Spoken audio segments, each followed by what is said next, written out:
So good evening, and thank you for joining us. It is 6 p.m. on August 6th, and I would like to call to order this meeting of the Apache Junction Parks and Recreation Commission. Please join me in the Pledge of Allegiance. I pledge allegiance to the flag of the United States of America and to the republic for which it stands, one nation, under God, indivisible, with liberty and justice for all. Cheryl, you're the only one not wearing the shirt. You're lucky I'm here. How about that? All right. All right, let me get my stuff in order here. May I have roll call, please? Felicia Madrid. Here. Judy Borey. Here. Frank Shanebeck. Here. D.L. Kine is excused. Cheryl Bigelow. Here. Heather Moeller. Here. Thank you very much. All right, the commission may at this time take single action on any or all items listed as consent agenda items. These include acceptance of agenda and acceptance of minutes. Any member of the commission may remove any item from the consent agenda for discussion and cause a separate vote on the matter later in the agenda.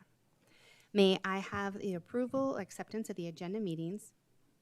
I move that the Parks and Rec Commission accept the agenda as presented and approve the minutes from the June 4th, 2025 regular meeting. And may I have a second? I'll second that. And may I have roll call, please? Cheryl Bigelow. Yes. Felicia Madrid. Yes. Judy Borey. Yes. Frank Shanebeck. Yes. D.L. Kine is excused. Heather Moeller. Yes. Okay, that motion passes. Thank you. All right, commissioners, is there anything that you've participated in with the Parks and Recreation that you would like to share? I'll be first because I didn't do much at all. Okay. We'll keep it brief. I don't know, I went into hibernation, I think, as soon as it got hot. But I'm back to the gym again, so at least I'm keeping an eye on things over there. Nice. Senior Center for me. Of course, we have music bingo once a month, and that is like super, super fun. And of course, the morning bingo. So I've given up my Monday afternoon bingos because I need to work now on Monday afternoons. But Senior Center is where you need to be. And they had a prom too. I missed the prom.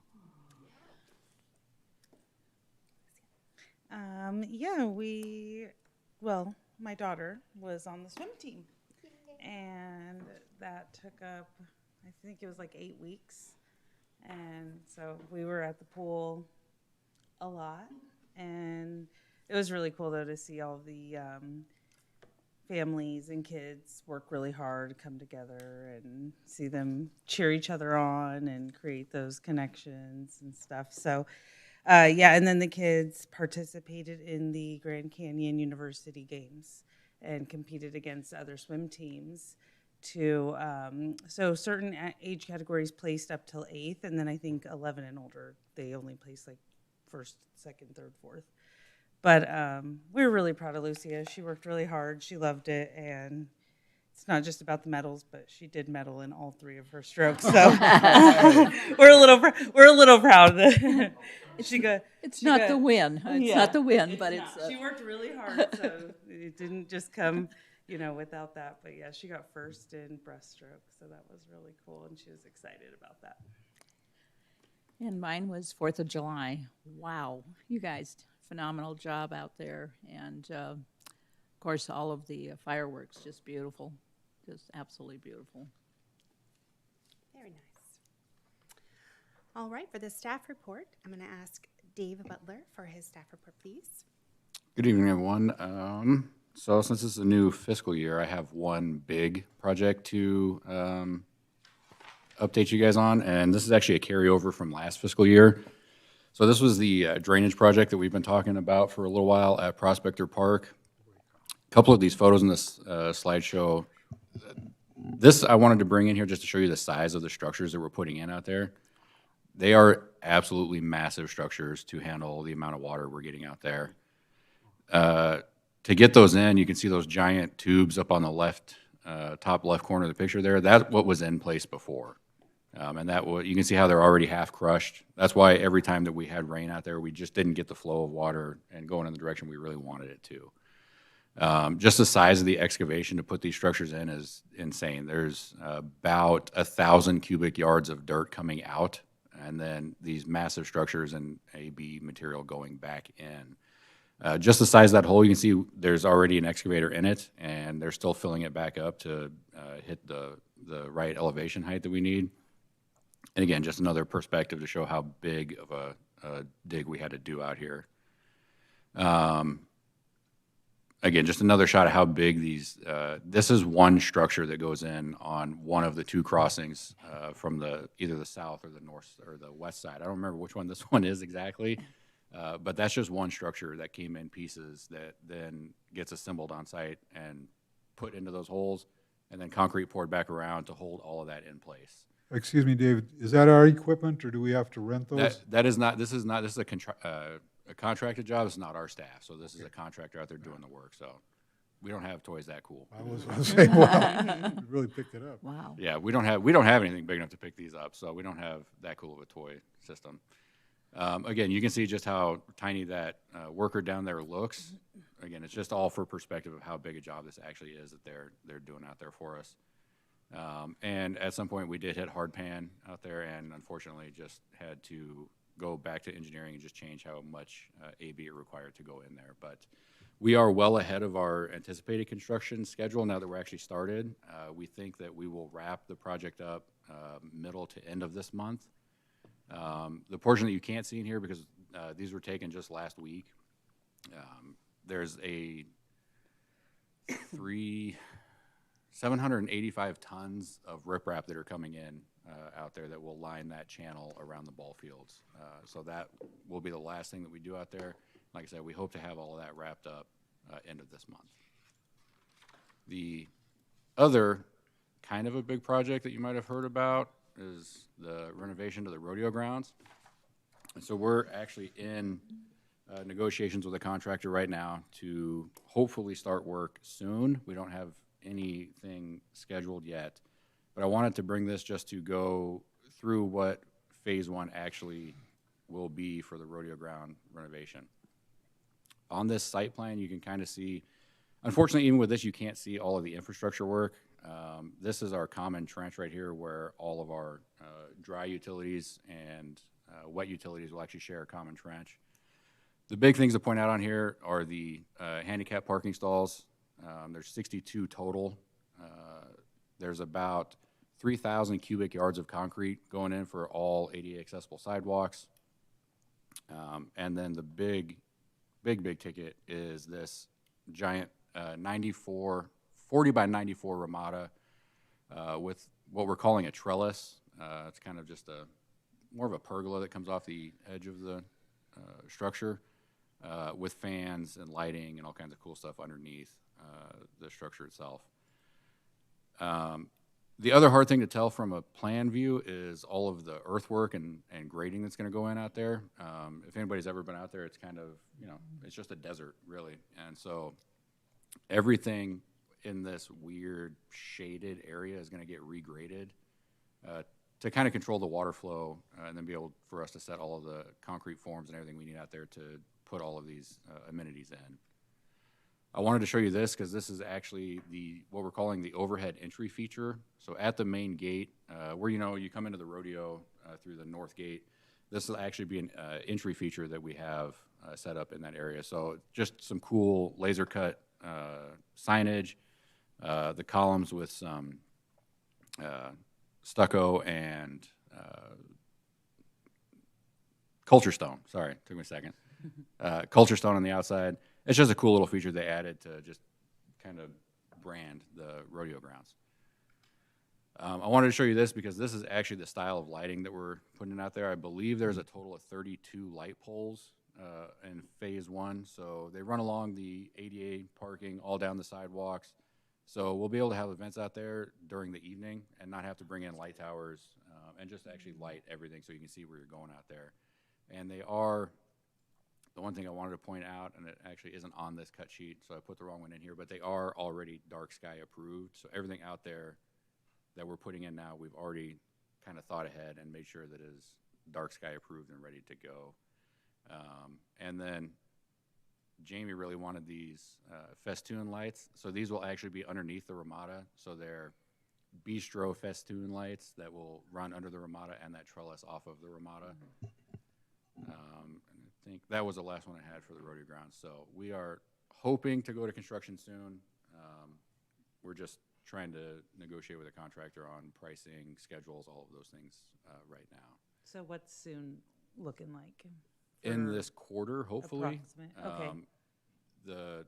The trick about the rodeo grounds is that we have a period of time now where we can get in and do some construction work and then get out for all of our major events. So marathon, rodeo, tractor show, there's a ton of events that happen in that early spring time. And we don't want to impede those events at all with construction. So that's part of the negotiation, is trying to figure out what can we get in and get done now, and then when we come back in mid-March, how we schedule the sequence of those construction events.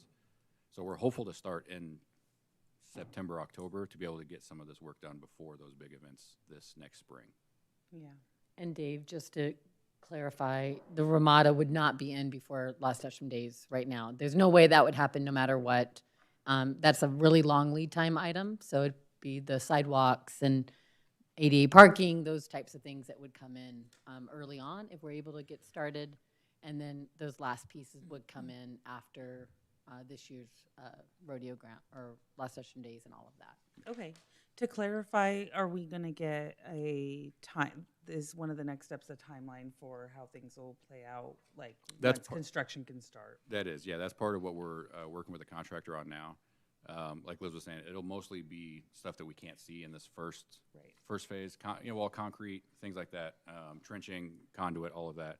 But anything that we have to order a material or good for that has all of its long lead time stuff, so the electrical service, the light poles, the lighting itself, the Ramada, all of those things will be in the next, what we're calling phase 2 of phase 1, when we go back after Lost Dutchman Days. Oh, okay, I see. So we have a phase 2. Are these plans yet available to the public, and will they be? They're not ready for anything right now. All they are is internal documents. They're still 60% drawing, so nothing on them is finalized, even for construction yet. Okay. So they are. And just to typically not clarify, available. we don't give construction drawings to the public. Yeah. They're certainly public record, I guess, if somebody wanted them. The master plan was done as a public process. So the public got to come in, they came to our meetings, you guys got to weigh in, approve the plans, the council weighed in, approved the plans, the public got to weigh in. We don't take construction drawings back to the public. So right now, all we're doing is putting into practice the master plan and making it happen. So these will never go back to the public. Okay. But we will be sharing with them every step of the way when we start construction and where we're at. Okay. We have a rodeo grounds page. I would encourage folks to go there anytime we are doing something new. So when construction starts and we have stuff that we can show folks, we'll definitely be posting there. Perfect. Yeah. It's always good to have someone to direct citizens when they're maybe asking, because I just foresee that first phase of not really seeing anything out of it could bring questions. So it's nice, like I said, when you see people on social media and say, well, there's a whole page dedicated to this project. And then the last thing I had is that with this being a new fiscal year, we have budgeted over $6 million of capital projects for this year that I don't have a list tonight. I know Liz is going to go through some budget stuff this evening, but we'll bring more updates on all of those projects as we go through the new fiscal year. So that is all I have for you this evening, unless you have any questions for me. Just one thing, is that the property that the city bought for retention, is that gonna help our flooding too? Once that- The week's wash? Yeah, once that's all in? At Ultimate Build-Out, that'll help the entire city. Yeah. And that'll help all of our stuff at Prospector Park. It's kind of two different washes, so we will still have flooding concerns, but it will help. Yes. Okay, thank you. Okay, thank you. Awesome, thank you. All right, presentation, discussion, and update on upcoming events and activities from Jamie. Good evening. I don't have any pictures for you tonight. Oh, let's wrap it up. I know. I know. We- Presents for you. that are We really had, good. It's true. we have so much that have happened in the last 2 months. It was impossible to try to make this so we would be out of here early or at decent time. But yeah, so July was National Parks and Recreation Month. You've seen it celebrated on social media. You know that we talk about ourselves a lot when it comes to that and what we do and what our staff do. You are an extension of our staff. And so all of our full-time staff were given a root beer float mug, and we celebrated them for all the work that they do to keep our division and our department afloat, and you guys are an extension of that. So thank you for being our biggest supporters, bringing us ideas and asking questions that the public brings our way. So we do appreciate you. Thank you. So 4th of July was a success. I was not there. It has been 11 years or so since I've not been there, but I heard amazing stories and I saw lots of pictures, and I was texting my staff all night so I could feel like I was part of it. But this is a tremendous amount of work, not just done by our department, but Public Works, the police department, the fire department. It truly is one of my favorite events because of how much and how many partners go into putting it on. If you were there, you might have noticed our crowd is a little bit smaller, but this is historically happens when it falls on a weekend. Most people try to get out of town. But still, we moved some things around. We learned from last year. We play some things a little bit differently. We had a new band this year in partnership with New Leaf. So we had a lot of great things that happened this year, lots of great feedback. And it was a decent temperature. So, I mean, we've had, the last 3 years have been pretty brutal, so this year was not so bad. Do you have numbers on the attendance? I think that Jared is saying between 4,500 and 4,800 within the park itself. Granted, that doesn't take into account, parking lot, freeway, sidewalk spectators. We know that there's a lot more that get the value and the benefit of the show, but about between 4,500 and 4,800 within the gates. So,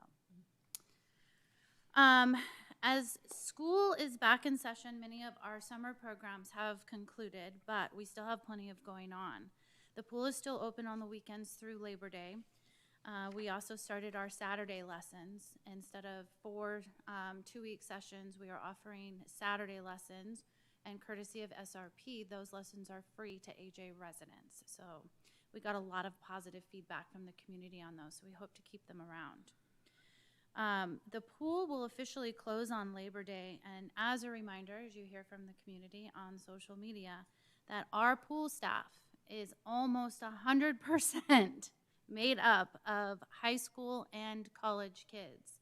So when our high school kids are going back to school mid-July, which is when a lot of schools are starting now, we start to lose half of our workforce.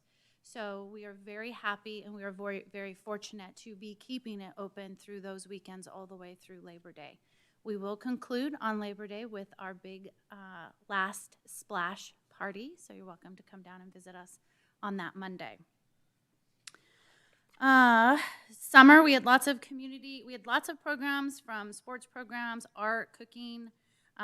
We had our Paint with Pints. We're almost full every single session during the summer, and that was not expected. We expected to see a drop in numbers, but that was not the case. A lot of our programs still had very healthy numbers all through the summer. We expanded our outdoor programming. Elliot offered scorpion hikes out at Prospector Park, and he did not disappoint his attendees, so they found plenty of scorpions out there. And then most recently, up at the Multi-Gen Center, they did a night trivia, and it was all black light, where they could walk around and use their black light to answer trivia questions about what comes out at night. So we will continue to do those. So again, if it's too hot during the day, we'll also be doing some of those during the fall.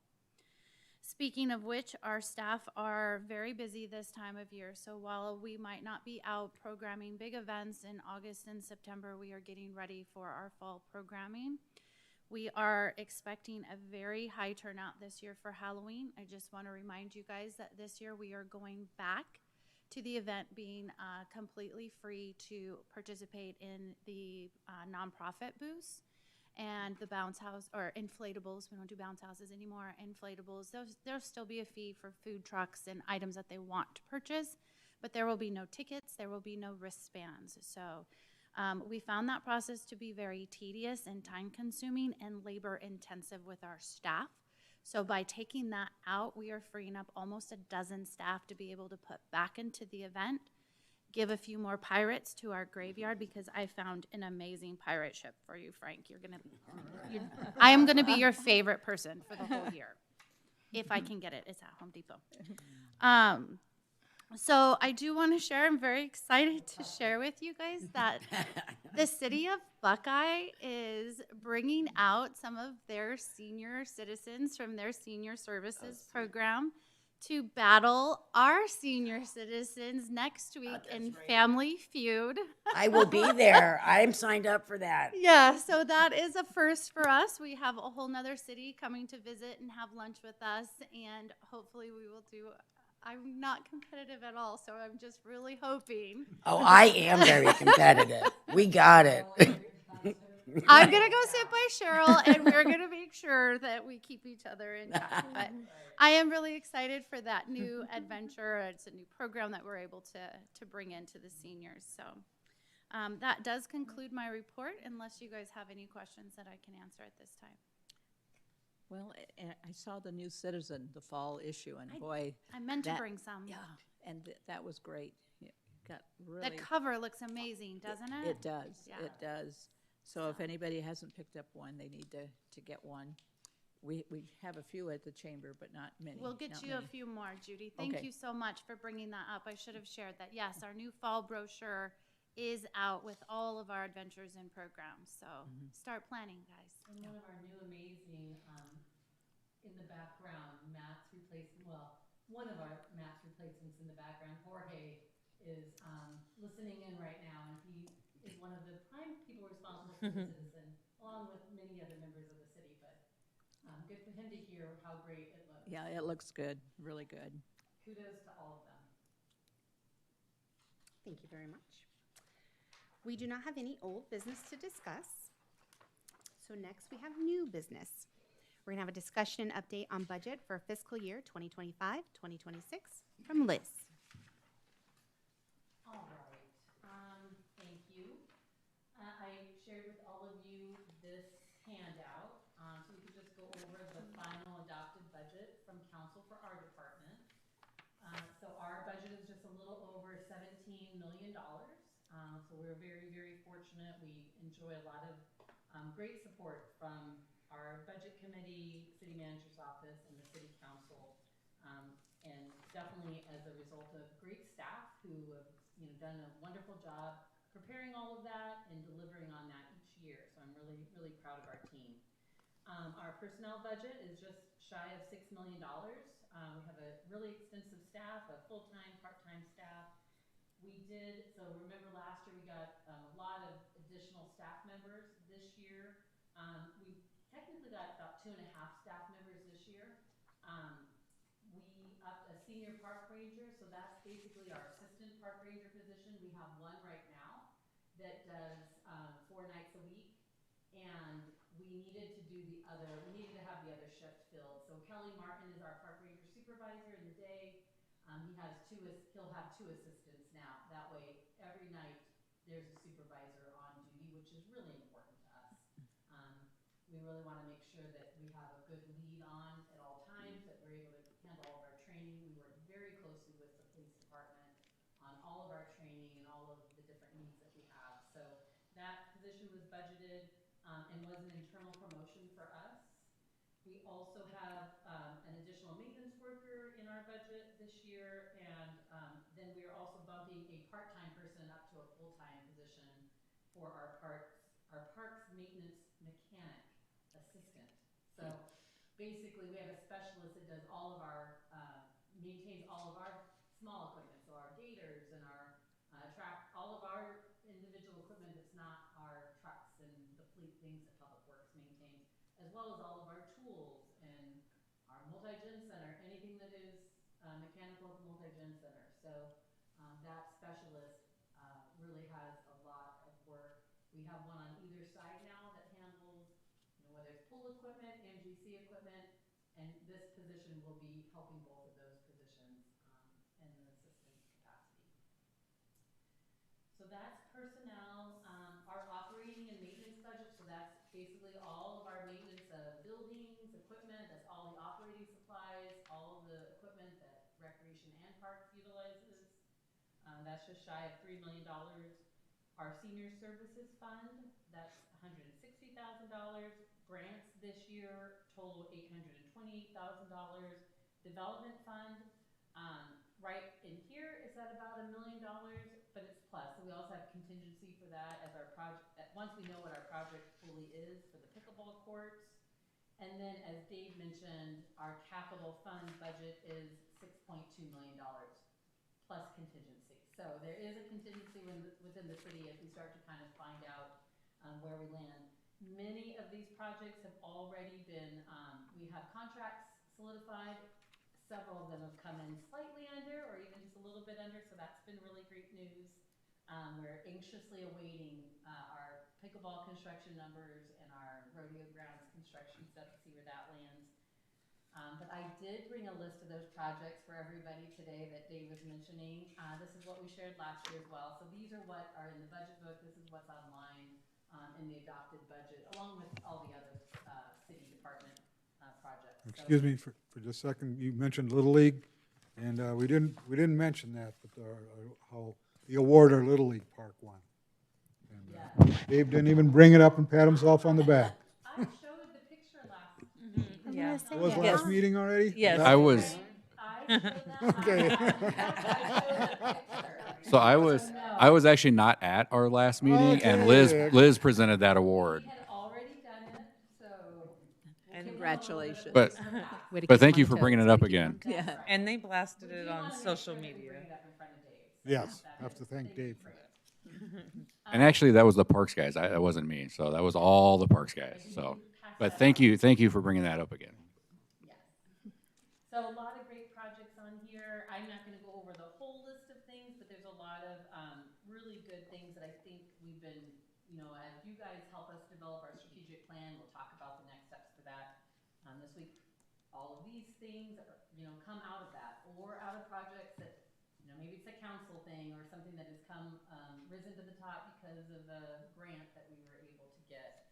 But just want to highlight a couple of quick things that I know have been some real citizen-driven stuff. Dog park shade at Dutchman Dog Park.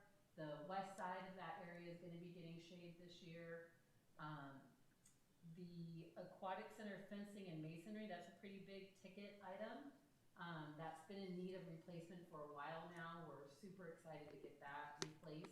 It's not like it's in danger of falling down, but it will over time. So it has a lot of rust and things like that. It is a really old structure. So we're really happy to be able to renovate that this year before it does become a major hazard.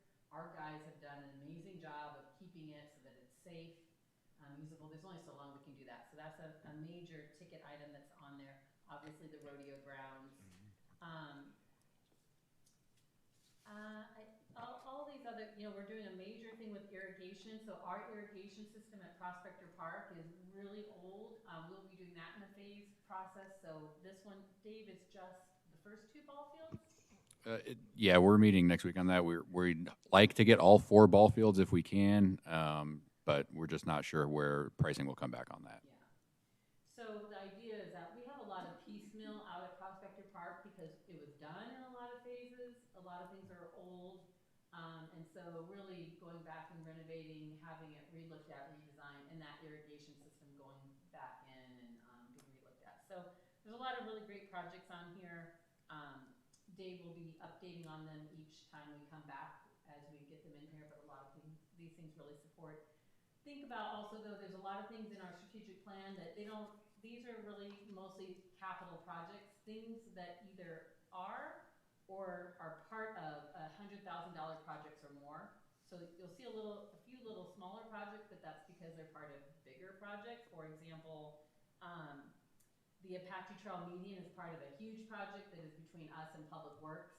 Their curb and gutter is, millions of dollars overall through the whole stretch. So there's a lot of little pieces of bigger capital projects. We have, I can't even tell you all the smaller projects that just don't get to that $50,000 level. So we have a whole lot of other things that are going to be on the radar that we'll be sharing throughout the year. Any questions on the budget in general?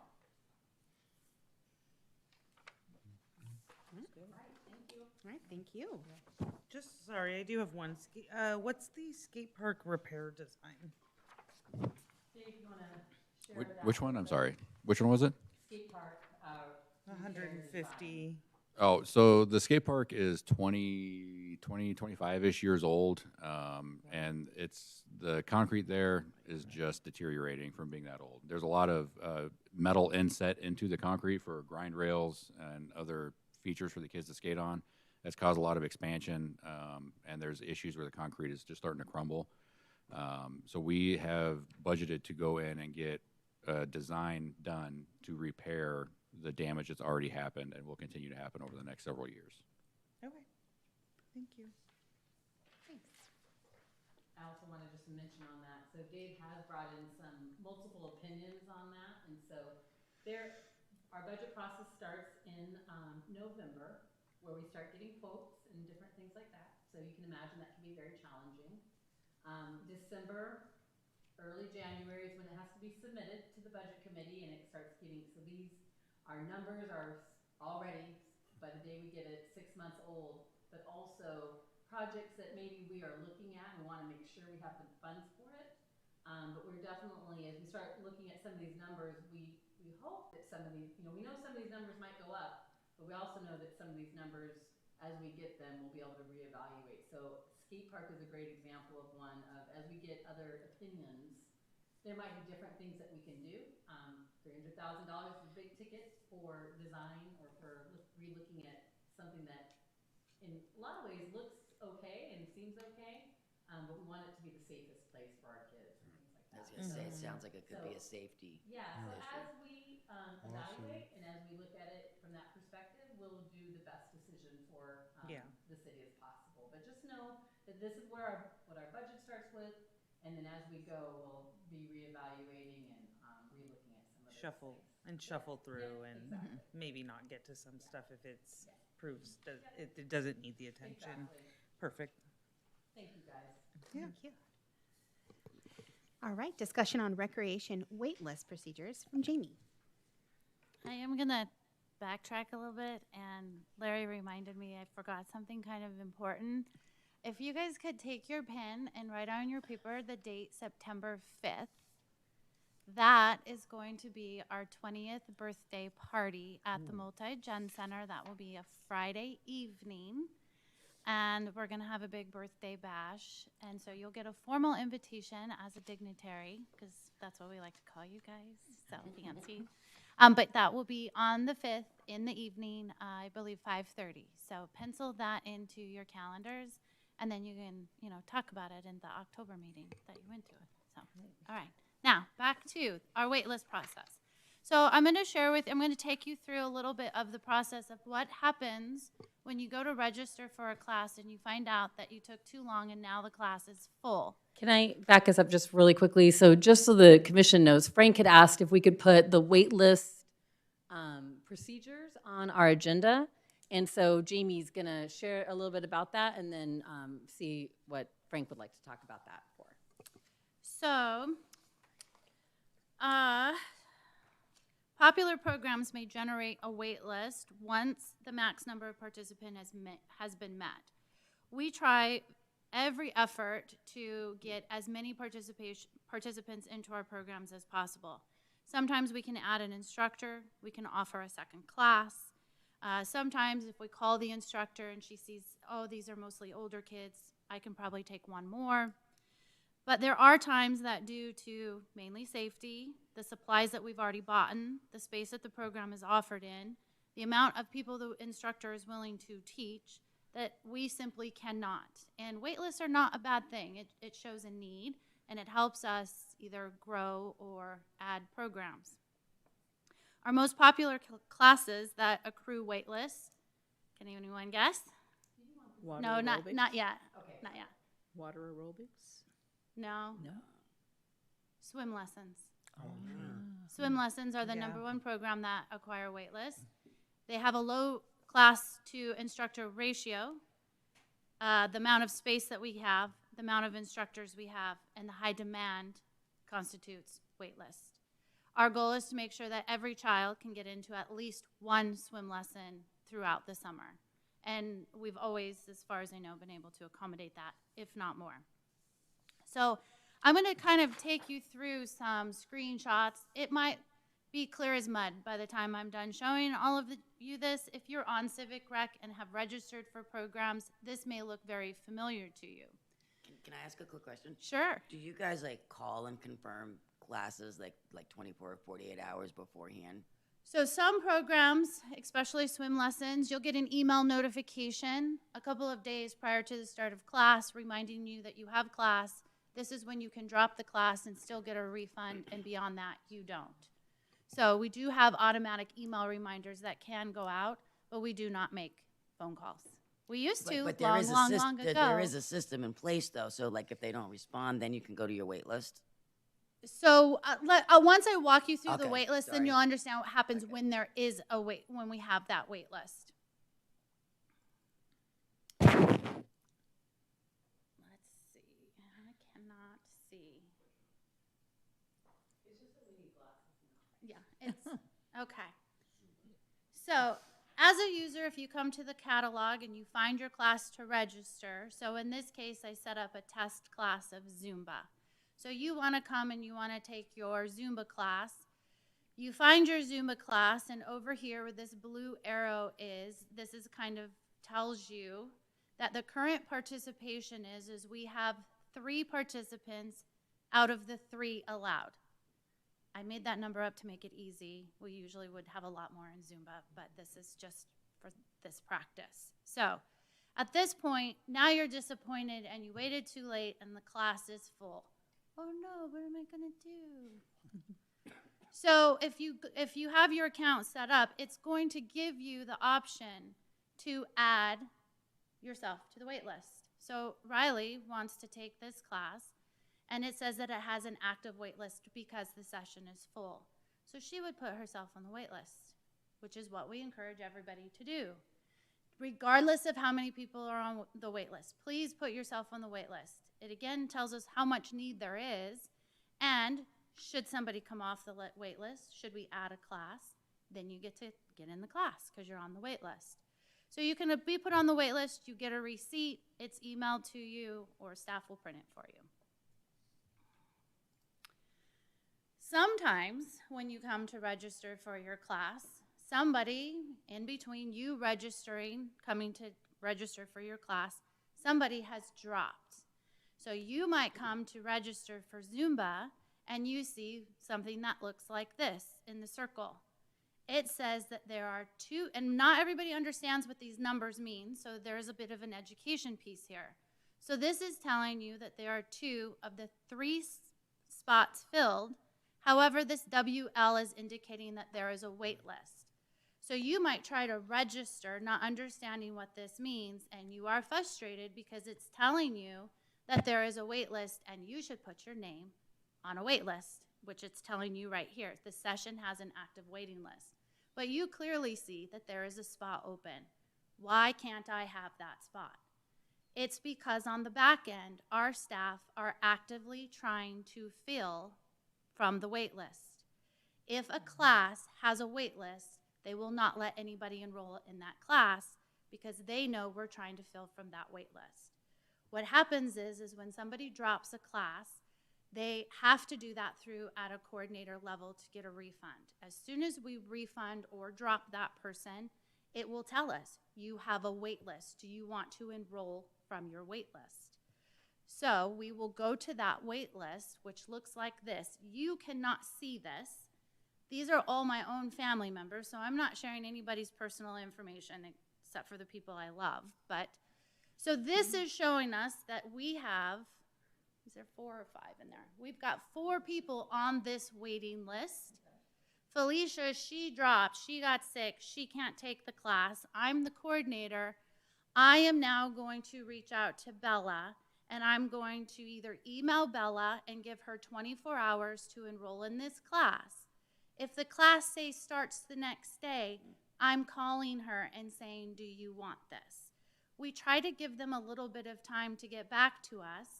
If we have a couple of weeks or a couple of days, they get an email, you have 24 hours, here's the link, you need to pay, they can enroll. If they don't, then we go to the next person. If we have a class starting the next day, supplies have already been bought, we want to fill that spot, we might call all of these people until somebody confirms that they can take that spot. But it does take a little bit of time to be able to get through this wait list. If this were swimming lessons and we were to open up a whole new class because we have another instructor, we could select all of those people at the same time and give them all the email at the same time because we can take all 5 of them. They have 24 hours, they need to click the link, they can pay online, they're enrolled, it's taken care of. We used to do a lot of phone calls and enroll over the phone, but we cannot take payment over the phone. And you can imagine how long it takes to call 30 kids on a wait list, and then their parents say yes, they want to take the class, but then trying to go back to get those 30 people to actually finish and pay becomes a logistical nightmare. So the easiest and most efficient way is to send them an email, let them enroll themselves, and pay for the program all at the same time. So that, in a nutshell, is kind of how we manage those wait lists and what people might see on their end. And again, we do our best to educate, so when they call and they say, well, I see this spot is left, again, we will encourage them, please let us put, because we can put people on the wait list, we'll put you on the wait list. We are currently working through the wait list. There's 5 people, you might be the 6th one that can get in the class, or you're the 2nd one on the wait list and it looks very good, you're going to get into the class. This happens mostly during the summer. Again, swim lessons, water aerobics, some of our art programs, but we try really hard to get the majority of people in. And sometimes the wait lists look like there's a lot of people, so in swim lessons, if I can't get my kid into one class, I go and put my wait list on all the swim lessons. So it looks like I have 8 kids on the wait list. It's the same kid just trying to get into one lesson that session. And do they pay by debit card or?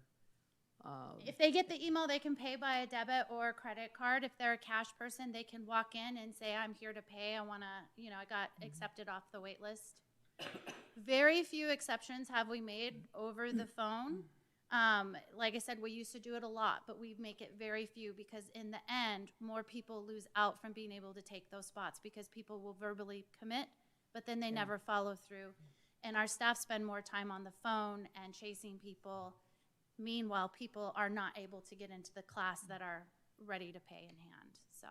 Yeah, I believe you receive an active link that you click, and as long as you're in that window, then it takes you directly to like just process. Yep. It's not like a start over thing. You're already really enrolled, pay. you just have to pay. Yeah. It's a pretty simple process. Yeah.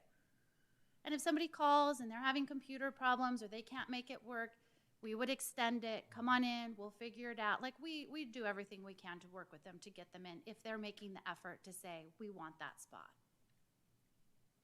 For curiosity, say it's a hot class, but there's like 10 sessions, and somebody doesn't come to the first 2, do you call them to say, hey, are you coming to class, or like boot them out? I mean, they paid for it, so. It does depend, and that happens. So we'll have people, we even have instructors sometimes who will be like, hey, I've got 30 people, but only 28 are showing up. Can we go ahead and get somebody off the wait list? Well, as long as you're okay if halfway through your class those other 2 people show up. We don't call because it is very common, especially in swim lessons, which have those high wait lists. Parents are willing to pay for 2 weeks when they are only going to be there for 1 week. Yeah. I'm going on vacation, but I still want that 1 week of instruction for my kids. We just have too many classes and too many programs to really track. I mean, we do have attendance rosters, and if somebody came back and said, hey, I broke my leg and that's why I didn't show up there, the refund process is a whole different ballgame. But are we actively calling when you didn't come for 2 days, most likely we are not. But Well, then again, that- when we that were means there's smaller, an we used available to. spot. Yeah. When- That means there's an available spot and no body But to they've fill already it. paid for it, and our refund policy is after the classes started, we don't issue refunds. So they've paid for that spot even though they are not there. So I guess you can't, like somebody else from the wait list can't come, you can't double dip on that, I guess. How do we know that that person isn't Okay. gonna come back halfway No, that's a through? good, Yeah, sometimes you don't know until they don't show up. Now, we've had Paint for Pints, class was full, somebody was on a waiting list. Somebody showed up to take they just came and said, hey, if there's nobody showing up, will you take me? We took them. So we said, yep, 2 people didn't show. It's 20 minutes into the class. I'll take, yeah. Instructor said, yeah. So so does that person have to pay, or do they do use have to the other, pay. what the other They person do have to paid? pay, Okay. yeah. Other questions? Well, I think you, you touched on what my concern was, is that people sign up for a class and they don't show up. And there's people who would like to take the class and are stymied by the fact that, you know, people are wasting their money and they're wasting other people's time. And I can see where resolving that is not easy. It isn't, and I would say to be fair, does it happen very often? No. The circumstance that I explained with swim lessons, that is common. Sometimes people will tell us, hey, I'm on vacation the first week, can you let the instructor know? Open gym, now that they can register weekly, we don't get that very often. It used to be a 3-week program, and somebody would not show up for a whole week because they went on summer vacation. Somebody enrolls in a month-long water aerobics class, and they go on vacation for a week, but they come back. Sometimes they just plumb forgot that they even registered for the program. Like, it does happen, but does it happen very often? It doesn't. At least not for the same person. So again, also, as Jamie shared, the instructor has the choice. So like, if it's happening often and they have a long class, that instructor can choose to let somebody come off of a waiting list if it's safe to do so and they think they're gonna have room. And I think that people also learn pretty quickly when they can't get in. I'm gonna go ahead and sign up for the next one right now and get my spot. So again, if it's happening all the time, I think it's one thing, but it usually Instructors doesn't. have the availability. Most of our contracted instructors, they set their own minimums. So if they are experiencing that on a regular basis, if their maximum is 30, they may choose to set it at 32 because they know they're not going to have 30 every single class in that classroom. But they better be prepared to teach all 32 when they show up because all 32 committed and paid to being there. Other questions? Thank you. So the moral of the story is Sign up early. sign up early. You can always get a refund. You can always get a refund. Everybody wants to be in our programs. Well, that's good news. Yeah. Rather than we gotta go You out can and get a grab people off refund the as streets. long as the class didn't start. Well, Once the class starts, you cannot get a refund. There are very correct? few exceptions. We're not, I mean, But that's not our topic today, Yeah. so. Thank you very much. Presentation and discussion on the next steps to update the Parks and Recreation Strategic Plan by Larry Binion. Doesn't Riley usually do this? There is the new management analyst. Oh, so it's his job. Congratulations. Is it in this one, Liz? Yes. This way he doesn't have to show up at the gym and see. this 23405. I'm usually way better at getting these ready ahead of time. I apologize. 23 billion? I got one thing ready and then I was just spaced. You're it. like, I did my job. Yeah, I got talking. It's out of my hands. it's too hot to think. Everybody's done. Brains fried. Do I need a microphone? Yes. Do I get both of them? How does this work? Yes. You can talk out of both sides of your mouth. Even if we can hear you without it. I know I have one of those voices that microphones don't appreciate much. Well, good evening. I'm here to chat on our strategic plan process. This is kind of the beginning. I know Felicia and I had a quick conversation prior to about summer ending. Though the weather is not cooperating with that calendar, we still have to turn our attention towards the 26 strategic plan. So this is the one we're working on right now. We have approved the previous one in November. And so what I would like to do is show you what we approved, open up for some feedback. Not for feedback? You're just reminding them, you guys all have this in your packet. And this was just the old one, so Okay. he's just reminding you. Okay. What we already approved, and this will be the one for the future. Correct. I'm getting ahead of myself. It's my first time. Still a beautiful picture on the front. So we're going to be doing new pictures. Obviously, we want to update. We've got a lot of stuff going on. I'm just going to scroll through real quick. I don't want to take up too much of your time, but I know that a couple things that we want to look at, we're going to use not this organizational chart because it's expanding and it is a little bit cumbersome to try and read. So we're going to split it up into a recreation and a parks chart. So that way it'll be a lot easier to read. Few of us will need glasses to see. Although some of us might still need our glasses. It's still going to be a thing. But as we go through in these strategic accomplishments from these objectives, we will be able to change current, update all the metrics, the statistics of what we've been able to accomplish. And again, we're going to update our pictures as well. And I continue to scroll through here. Programs and services, there's a lot of numbers in these that we will need to update. Dave and Jamie are going to do the yeoman's work to collect all of that stuff.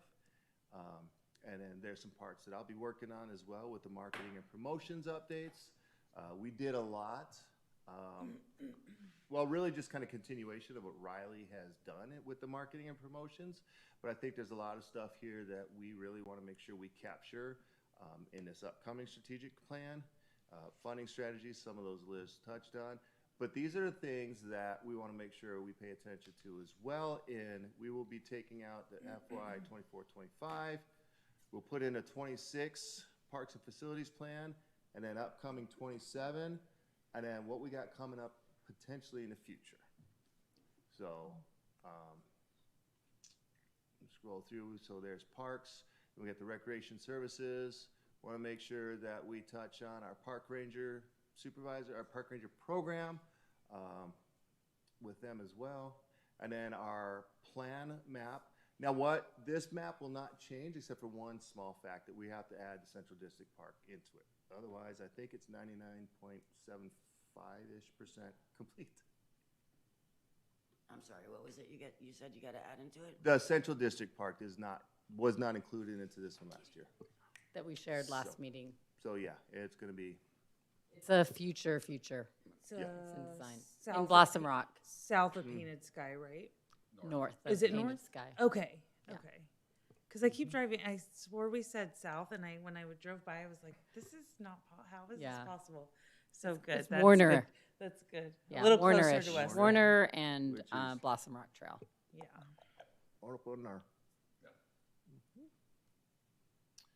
All right. This is your guys' third, right, Jamie? Strategic plan Yes. is our second. Well, This will mine's be their second. third altogether. Upcoming will be 3. Really? I think it's Last, my. this, next. This is the first. Wait, this isn't the first one we did. Yeah. This is the This second. is the second.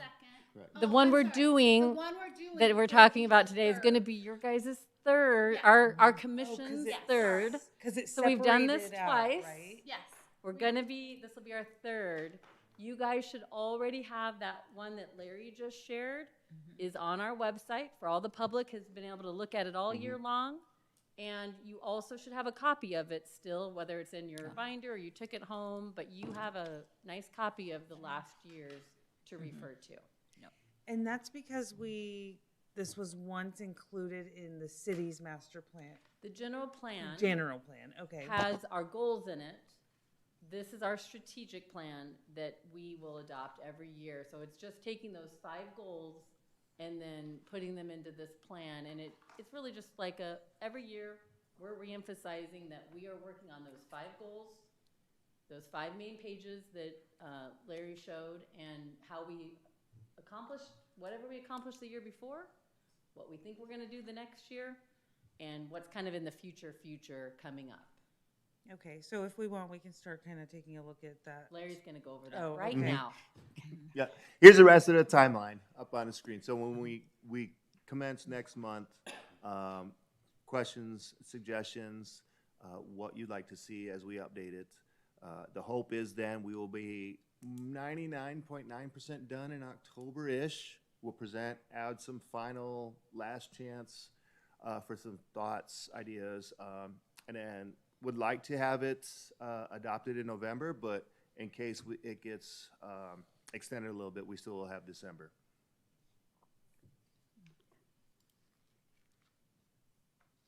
Any questions on that timeline? So our questions and discussions are on what was just shown, correct? Like what we got in our packet, or you're, It's really just, so that was the one that's already adopted, it's in place. We've been doing it. That's our plan for this year we are already in right now. This, all you're doing is looking at it and you're just saying, what do you want to have for next year? What are some things, so you're really not trying to change it. or You're question? really just giving us ideas of what are some new things? What are things that you've heard? What are things that we've talked about over the year that you want to think about? Are we looking to incorporate? We had that survey that is attached to this on our website. We took out our strategic plan map to all the major events, asked people what kind of facilities they want to have. What are some of the new amenities? We'll be sharing some of that information. So really it's just you guys giving us ideas of programs, park facilities and amenities. There's nothing but money that we have to look at, but all those things can be looked at as we look at for the future. Okay? So you're not really changing that document or anything, it's just to remind you. Or of- questioning the document. You're giving us ideas, you're not even questioning it. That is the document you guys adopted last year. So now you're just giving us ideas for the future. Enhancing, we're Yep, trying to enhance. Yeah, what's the next year's ideas and plans? And possibly proofreading, because I love to do that. And, if you need help, no big deal. Wonderful. No big deal. We definitely need that. All right, well, thank you very much. We have the discussion on opportunities to encourage biking and utilize current resources within the city with Liz. So this is another one that Frank had, at our last meeting when we had call for agenda items, Frank had just wanted us to talk a little bit more about how we can encourage or promote biking. And so I'm going to let Frank maybe just introduce what he was thinking, and then we can go from there. I have a couple of thoughts, but we'll let him bring up what he was thinking. Well, I've definitely found out biking tends to be seasonal. For sure. Or very early morning. And for me, that means seasonal. But I have been doing more biking in the last year than I have been previously in Apache Junction. And I'm wondering, how do we get more people out there doing it, because we are making part of our strategic plan for the city to add more bike lanes. Well, we have the bike lanes, but if nobody's on them, we kind of look silly. There's a lot of discussion now on that repair job they're doing on 60 between Sossaman and Meridian, that they put a bike lanes in and they took away lane of traffic. Was that really a good idea? I think the answer to that is to try to get more people to bicycle. One thing I have noticed that has been done when there's a new intersection being put in, there's like a walk button for bicyclists put next to the curb. If you don't bike, you probably haven't noticed it. Are you talking about in Apache Junction? Uh-huh. And can you tell me where that is, that intersection? Well, I know one for sure is Winchester and in Old West on the south end. The north side wasn't redone, so it doesn't have one. But it's actually a button about 4 feet high off the road where you bike up to it. You can, it's about this big around. You smack it, and it operates like the button does for pedestrians, only you don't have to go up on the curb and up on the sidewalk to get to it. Are you sure it's for bikes? I think it's an ADA thing. Oh, I think it's definitely for bikes. I We mean, actually had a whole, if it's ADA, it's amazing because it's on a bike lane. It's right there on the side of the bike lane. yeah, I know there was a conversation about adding ADA accessibility to something, so maybe, I don't know. This So looks, unfortunately, we don't handle any of the street stuff. right. But as we talk about advocating for biking and things like that, we certainly We can put a little can. pressure on them, Well, I'm going to bring up active, and we can talk about that, the active transportation plan. So what I'm looking for, I guess, is more people out there biking. And Okay. what can we do, especially to encourage our young people? Yeah. Because it is good exercise, and it gets people out socially, too. Yeah, so in kind of preparing for this, I really wanted to, I know we talked at some point, and I know they came and shared a little bit as they went through the active transportation plan. I definitely would encourage that we take a look at that. The city is using this actively, the Public Works Department, as they change roads, as they, regrade or redo complete roads, renovate roads, or add roads. They have to meet a new standard that has bike lanes and all that kind of stuff, which is awesome. Unfortunately, the biggest issue is just that there's not the connectivity yet because it's a piece at a time. And so I think the answer that I would say of why we don't advocate for a lot is because there's not a lot of areas where we could safely have a program where we would do a lot of that. So in the Parks and Recreation Department, I think our multi-use trail system is a great place where we could do some advocacy of biking. It just hasn't been we haven't had a big push. So bikers, maybe having a club or something like that, but there's not a whole lot of, I guess I'll say, in general, they want to do their own thing. They're not really coming to us to kind of get to bike or, but we can certainly explore, like, is there, Jeff Bell, whenever he was there, it was kind of thinking about, could we start a club so that people could learn a little bit more about some resources? We need to start a club. Our multi-use trail system is a good idea if they're into a little more of like, it's not really mountain biking, but it's probably not a road bike because it's, more dirt. It probably has the greatest extent of a mile at a time where you can go without having to stop and you're crossing really less obstructed roads. I think that's been our biggest challenge really is just having places where people could go, especially if they're novices. It's not something that's easy for us as recreation professionals to just encourage people to go out and it be instantly safe for them to do or that we can instantly. No, it isn't. It's challenging to bicycle in the city. We had an individual, he's part of our marathon committee that offered lessons for, what was Darch's, remember he did the things where they'd go out to Prospector Park and practice. It's not, was it mountain biking? Yeah, I think it was more mountain biking-ish. He was very big on riding our trails out on Powerline Trail. So it's certainly things that we can think about and explore. We used to do a bike rodeo every year, but I mean, it was really even a novel thing. Like, we had to bring bikes for kids to use because it's just not a community where people can go out. I mean, even raising my own kids here in the community, it's a lot of dirt roads. And so, and not areas where you could easily ride your bike, in certain areas without being at a major road or a place where maybe it felt a little bit unsafe. So it's just not as heavily Liz, used. on the bike or on the multi-use trail, does it show mountain bikes versus the other types of bikes? Or is it all just showing biking? I'm not sure I understand what you mean. You know, the map that you have that goes around the city. On the multi-use On the trail? multi-use trail, does it show the dotted line or whatever it is that shows the biking trails? For like Oh, levels. like, does Levels, it, I think she's asking if it differentiates Yeah. between like a street mountain bike biking, and like street on bike. the street, or dirt bike, like Because at the mountain or. at the chamber, we do get a lot of requests for biking trails. Like a map, They want a map. specific, okay.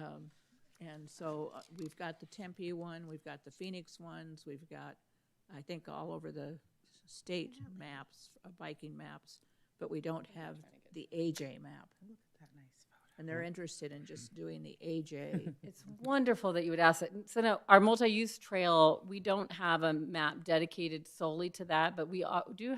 Riley is actually working on our Z card map that will expand. It will show where all of the horse cross, like our entire multi-use trail system. I'm going to kind of go there really quickly. Is this an interactive map? This is, so if you go to our parks page, you can actually click on it and it will take you to whatever the thing you're clicking on. But I'm just going to go really quickly to our Oh, multi-use very cool. trail. And this is what Riley's working on? Well, this is just the what. So our GIS team made this fabulous page for us. Yes. And then Riley's took that strategic plan map in essence, and we put that into a big map that will then fold up, and it has other information on the other side. And we'll be bringing that to the chamber, to all of our different areas. So we do have a map that we will be bringing to share that can be shared out like that. But a couple of quick things. So this map is something that is printable, and then people will know that this is our multi-use trail system. But we will have a better map. And so again, this is going to be print out on a. So there's a blue line, you know, like the blue dash is existing bike lanes. Is that it? Well, I think we for took all of biking, that off. yes. So all of that changes every single year. So we've taken, so those are not Parks and Rec stuff. Okay. We've actually taken all of that off of our maps because there's no way to keep up on what is a new public works bike lane, what isn't a bike lane. That's a great idea down the road someday, I think, but this is going to only have our trails. And so it will have this multi-purpose trail system that would be a great opportunity for people to bike if that's what they're interested in, especially if they're new and they're trying to get an idea of something. That US 90 bike trail, if we can get funding, you know, it's only $1 million. In addition to the other $1 million projects that we have, but Where's that at? the one that is in our strategic plan for, we have the 15% design. We are working on some grants right now for the full design from Superstream Mountain Drive is where AJ Boundary ends, Gold Canyon. Yes. Going all the way to Goldfield on the ADOT maintenance road along US 60. And so that's identified as a multi-purpose path that would be paved so that it can be biked all the way.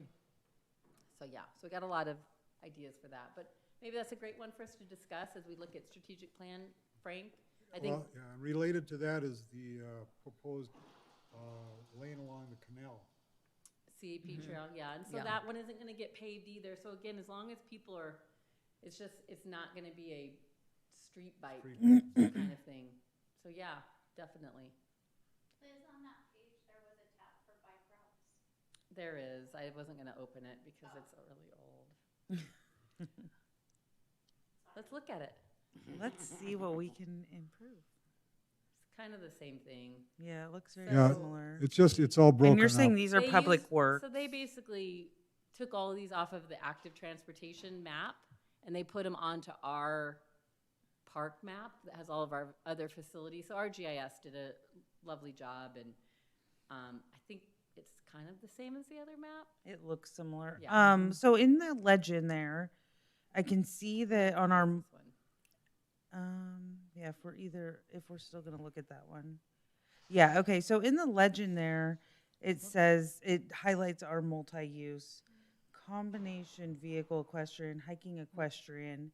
And so so bicycles are allowed on those multi-use trails, right? Yes, Is there a multi-use- limit? So the part that says combination vehicle equestrian, that's just about gates. So all that is saying is that every yellow dot is also a vehicle gate, and that is for maintenance, park rangers. You could encounter a The vehicle there. multi-use trail means that it is for bikes, equestrian, and pedestrians. And that's the dark brown, like thicker one, existing shared use trail, Yes, right? Okay. correct. Okay. And so maybe, All of these other, so again, on our new map, all of these little wildcat trails will not be showing. Those are basically wildcat trails that are out there that over time, every one of these little horse crossovers, so all the little yellow and green is also where there's a horse crossover. And over time, we put in these so that people could get to our multi-use trail system from homes, from the wildcat trails, making it so that they can easily access the community on this side. So that's just done because this is a very heavily equestrian community, but it makes for a great way for people to hike and also bike in that area as well, get their bike over to that trail from anywhere that they live on the north and the east side of town. yeah.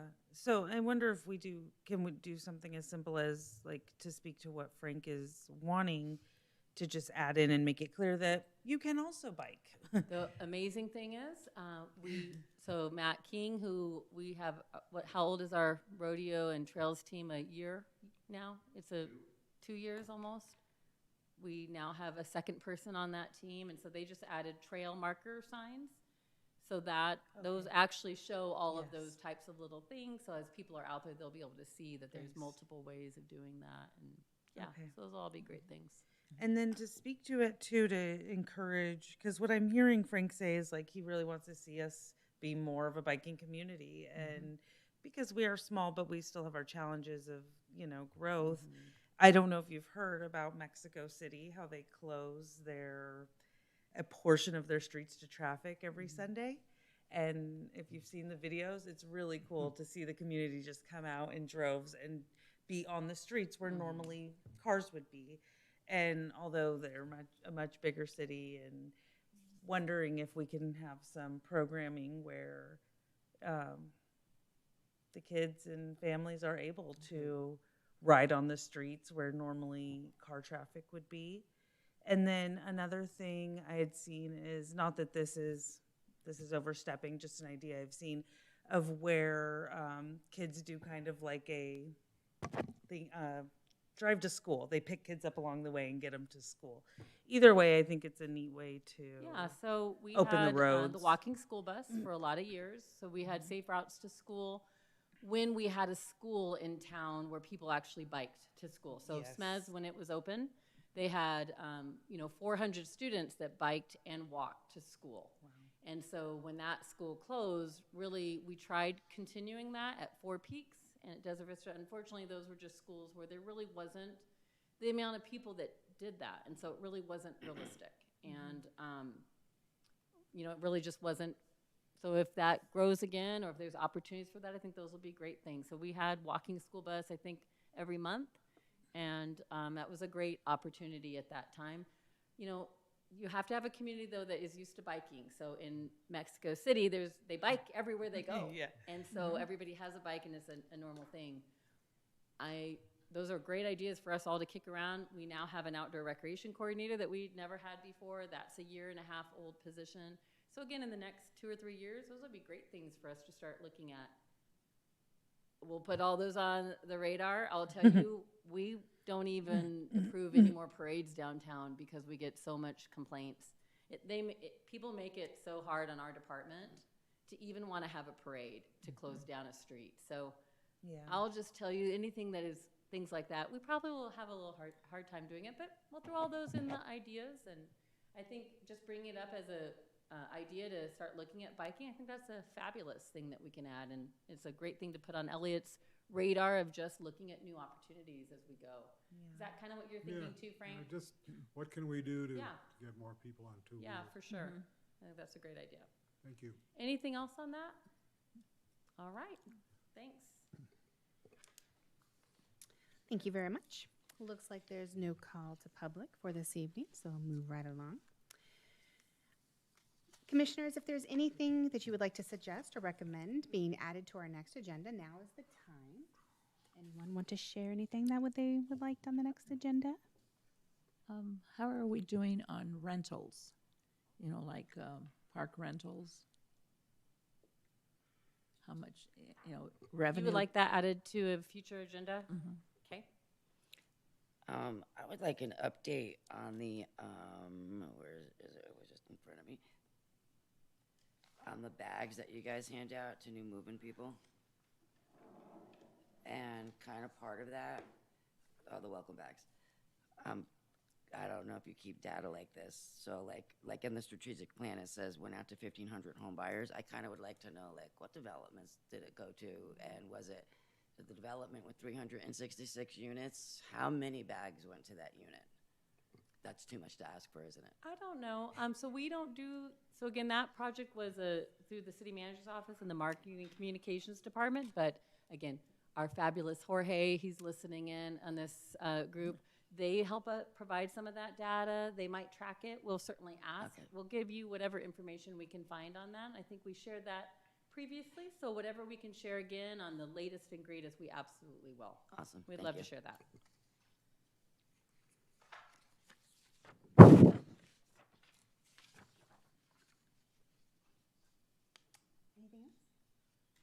No? I don't know if this had to do with the last one for biking or if this is something that you talk in the future. And I don't even know if they're the popularity out here, but is there a separation of regular bikes and electric bikes? Like, do you, okay, there is. Would that, We don't have one, but I didn't we know don't if, have an issue of it yet. If you want us to talk about it, we can. I just didn't know, like, you know, like I saw signs when I went to Eastmark that says that you're not supposed to have electric bikes somewhere. And I'm just like, oh, I wonder. It's a new issue. We have not faced any major issues with it yet. Okay. If you learn of some issues and you want to talk about it, we certainly can. But so it can be an agenda item if you have something in particular you want to talk about. It would be an agenda item, but again, I don't know if you'd be able to do this neither. I'm super curious on the south end, like with Painted Park, Blossom, Radiance. Is anyone keeping data of who's utilizing it? Are people from our side utilizing it? Is it just the south side? Like, So I'm just going to gently remind you that we're all it's everybody. So there's no south side and our side. South side is our side. okay, so let's rephrase it. Is there any kind of data collection, like say, is it the same zip code out there? Is it 85120? It's 85119. That's 85119. Right? Oh, 85120. Sorry.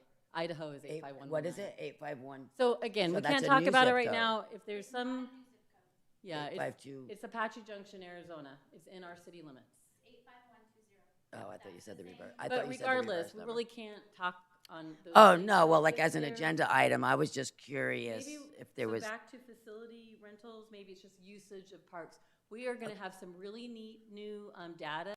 We have a data software, I guess I'll say, that's gonna be able to help us to track some other new things. So it might be a great time to share some of that kind of stuff. Were you looking more for people that live in, let's say, the HOA versus Folks, just agent I'm community? gently gonna just share that all we can do right now is talk about if there's a future agenda item and not, and well, just. that's what I was meaning yeah. to be a future agenda. I wanted like data And if you want to collection give for me a future call and agenda. chat through like what could be a future agenda, I'm happy to do that. But yeah, I get get what it. you're saying, and we'll make sure that we get that included. Anyone else like to have anything for the future? No? All right. Got Thank some- you. we got a lot of good topics. All right. So it looks like we're going to have a motion for the selection of the meeting dates, times, location, and purpose. I move that the Parks and Recreation Commission hold a regular meeting on September 3rd, 2025 at 6 p.m. in the City Council chambers located at 300 East Superstition Boulevard. And may I have a second? Second. And may I have roll call, please? Okay, DL Kine is excused. Cheryl Bigelow, Yes. Felicia Madrid, Yes. Judy Bory, Yes. Frank Shanebeck, Yes. and Heather Muller. Yes. And that motion passes. Thank you. What was it?